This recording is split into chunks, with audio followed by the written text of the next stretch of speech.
I got sidetracked because somebody knocked on my door and I'm trying to remember what I was saying. Starting fresh. Hey everybody, it's me, JB Lettercast, formerly known as Braden Hughes, formerly known as Bunny Hughes. I've had a million fucking names. You can call me B because that is still my name, and it's a pleasure to see you again. It's been about a year since I've uploaded anything significant, and there's a reason for that. My life has kind of just been all over the place this year, not in a bad way. There have been a lot of really positive changes. And I've been focusing on just taking care of myself and healing emotionally, physically, mentally. And so, yeah, I haven't made a lot of videos because I have not had the energy. And I'm sorry that my camera keeps doing this weird autofocus thing. It's just my computer camera, and I don't know how to make it stop doing that. Really sorry about that. This video is not going to be heavily edited because I want to do a one and done. So here's the one and done with all of the updates, specifically about my transition journey. As many of you know, November holds a lot of significance for me. It is always National Novel Writing Month in November. Additionally, I started testosterone in November of 2019. I then had my hysterectomy in November of 2020 in the middle of a pandemic, which was crazy. I then almost died twice in the hospital 2 weeks later from bleeding out and then having a heart attack. And then last year in 2021, I got top surgery. So November is huge for me. Technically, my top surgery was October 27, but I wasn't a coherent person until November. So we're just gonna call it November as being my maniversary month. So let's talk about all of the updates with all of that. I'm still on weekly intramuscular injections for testosterone. That has not changed. Healing-wise, in terms of the hysterectomy, there've been a few bumps in the road, but I'm doing really well. Haven't really seen any negative changes for myself personally. In addition, my body is still producing more estrogen than it's supposed to, even without any ovaries. So there's probably some weirdness going on in there. And then also, with top surgery, my healing has gone really well, better than I could have expected, because I have a family history of keloid scars, and I did get some keloid scarring, but I also have a dermatologist, and I'm broke enough to be on Medicaid right now, so all of the care that I'm receiving to help with my keloid scars is completely covered by my state Medicaid.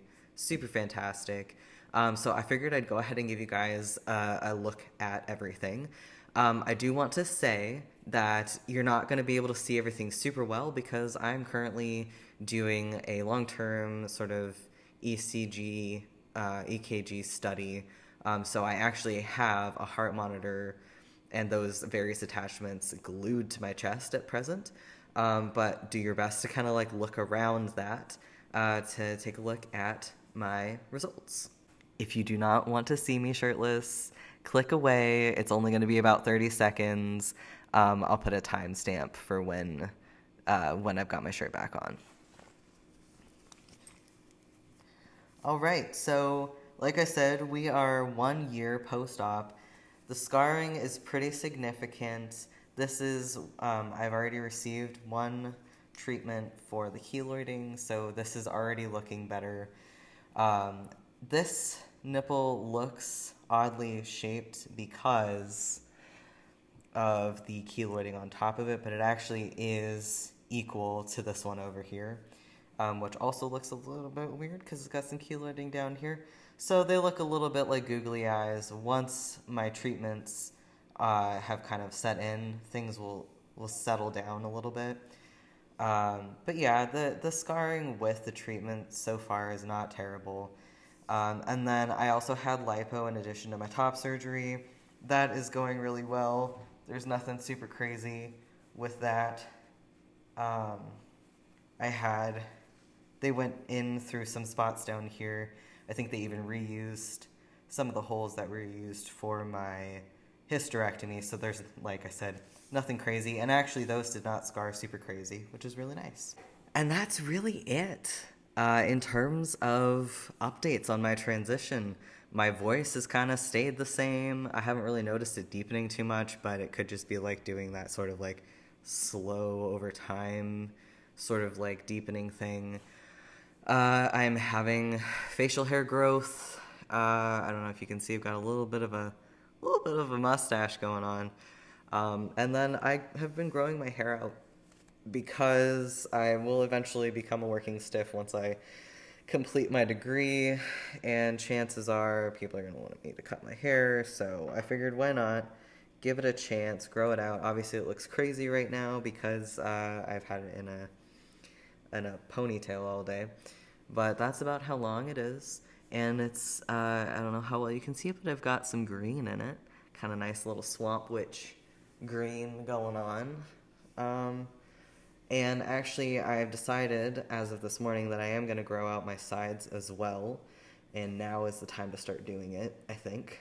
In terms of like the rest of my hair growth, I think it'll all kind of catch up to being a similar length around the same time, which will be nice. And if it's not, then okay, we'll trim it up and do some layers and something fun like that. But I'm really enjoying this kind of like femboy look, if you will, with the hair being long, sort of like softer masculinity. When I first came out, I was like really hardcore into the mask leaning presentations because I was overcompensating for the fact that I was not secure in my masculinity. And so I really had to hyper mask up my appearance, hence the short hair and the very bland clothing.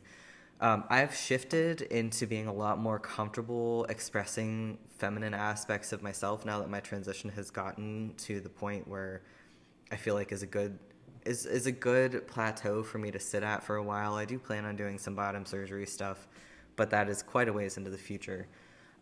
So with that sort of understanding of myself and embracing of who, like, all aspects of myself, I've come to sort of a really cool, almost like a middle ground where, yes, I am transmasculine. I still use he, him. I also am comfortable with they, them. I'm still not comfortable with she, her, unless, you know, we're using the slang like girl. Like, that's okay. That makes a lot of sense, and it works because of the communities that I've been involved in. But yeah, so I actually feel more like I am transmasculine, non-binary, than I am just this sort of like hypermask person, and that's really cool. Like, I've really been able to sort of explore who I am now that I feel confident and comfortable in my appearance. And I pass most days. On the days or the occasions where I don't pass, it's not crippling anymore because my dysphoria was, I don't think, ever like a social dysphoria, if that makes sense. It was very body oriented, and it was, I looked in the mirror and I did not like what I saw.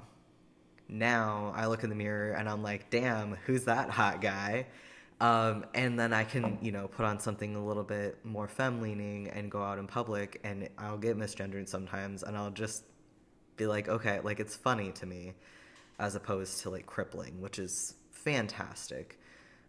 So for those of you who are scared to start your transition, or you're worried that, you know, I don't know, those of you who are afraid to start your transition, just know that everybody's path is different, and it's not always going to look how you envision it. And you know, the things that you might be afraid of are likely not going to happen. Like, I was so worried when I first came out and started my social transition and then medical transition that my mom was going to be right. Like, I was terrified that she was right and that I was just going through a phase and that I was still a girl and I was just a tomboy. Just a tomboy. Not meaning that that's a bad thing. But as I sort of leaned into this instinctual understanding of who I am, I was able to be like, no, I do know myself. I know myself better than anybody else ever could. And this is what I need right now.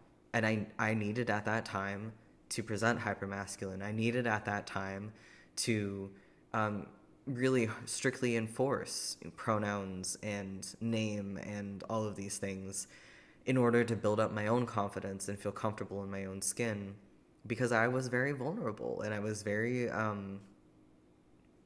afraid. As I progressed through my transition and I got to where I am today, which is 3 years of testosterone plus 2 years of social transition, on top of that, and 1 year post-op top surgery and 2 years post-op histo, I am now at a place where I am just happy. And like before, I would have been terrified of anybody using they, them, let alone she, her to refer to me. And now they, them is Gucci. Like I put my pronouns as he, they for, you know, all of my social media and like personal interactions. And then when I do get misgender, like I said, it's not even close to crippling. It's a, oh, that's cute that they don't get it, you know? And that's what I hope for you someday, is that you can find that confidence and that security in yourself and who you are, and you can ideally find that through leaning into your instincts and trusting yourself. And then you'll get to a point where you're like, oh man, like all of this extra stuff that really used to mess me up before, it doesn't even matter. I really hope that you can get there. It's, you know, not everybody reaches this point in their transition. Therapy is super, super helpful, and I always suggest that to anybody who's like, hey, I'm about to start my transition, or I'm considering transitioning. I'm like, therapy. So yes, that's, I guess, my 2 cents on my transition and my perspective now versus before starting my transition. So I have missed being online, but I am not going to commit in any way, shape, or form to regular uploads, because we know that I go through ebbs and flows, and sometimes I'm going to make posts and sometimes I'm not. And I like using YouTube as a vlog platform. I like to put stuff that I make on here and share it with you guys, and if I gain or lose subscribers, it is what it is. Like, I'm not about that rat race, so I love and appreciate all of you, and for those of you who've been following me for a while, thank you for sticking around. And for those of you who are just joining my channel, take a look around.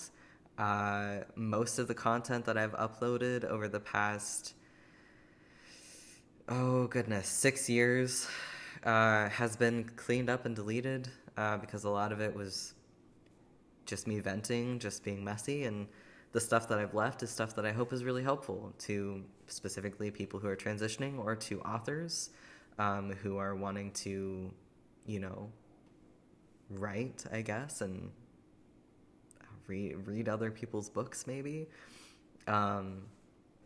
So yeah, take a look around, and I hope you enjoy what you find. Like I said, I don't do regular uploads, but I do my best to check in every now and then. In this case, it's been almost a year.